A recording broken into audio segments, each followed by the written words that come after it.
3-year-old, and we moved to Middlesbrough. I stayed at my nana's with my mum and that, and then we moved to Redcar, and I stayed with my uncles, but they were all Scottish, so I had that Scottish accent for years, and they were all brave, and they were not scared of anyone, you know, Old John, Frank, Jerry, they were all, there was 5 girls and 5 boys, there was like 10, 11, with the mum and dad was 12, so I stayed with them for a while. Then we moved to the A19, we had a little cottage on the A19, but it was like something out of the 19th century, you know, it was Calagas, and you put it on the wall. We had no running hot water. You had a bath, like a tin bath type of thing you get in.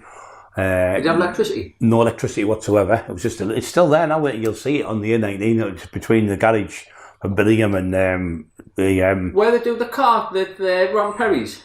Yeah, just before there, if you go back, there's a garage there. Just you go down there, you can go up the bank on it and you go to it. There's a little cottage there. We stayed there 4 years we were there, and my mum was a drinker. My dad was a gambler, so we never had to see them. So I had to look after my brothers and my sister and that. And I'd go out and pinch tatties out the local farmer's field, and I'd make them. Sometimes you make them into chips. If not, make them, because we had an oven, you know, the old black one. Yeah, like an Arga kind of thing. Like the old Victorian type ones, yeah. So you put your coal and arnia, and then you'd put a bit underneath, so the oven would make the bread and stuff. And I used to get dough and make dough out of flour and water and make it. It was horrible, but it was food, and we'd have turnip, but it was cattle turnip, horrible. Oh. And I remember walking to the shops once. It's about 5 miles to the Billingham.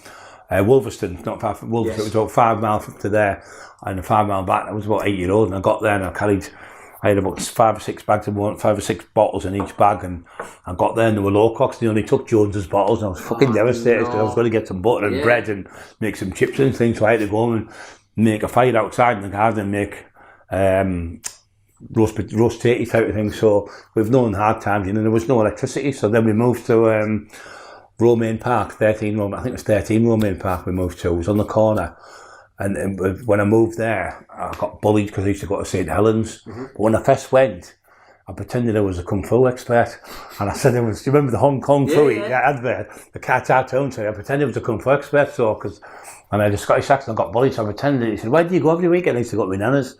Obviously, my Uncle Tam and John and Frank. Now Frank used to play for Manchester United then. People used to say I was lying about that, but people can check it. Yeah. So anyway, I'd go and see them and that, and stay at Uncle John's or Uncle Frank's or Uncle Tam's and that, you know. And I'd come home and I'd say I was getting karate because I used to watch that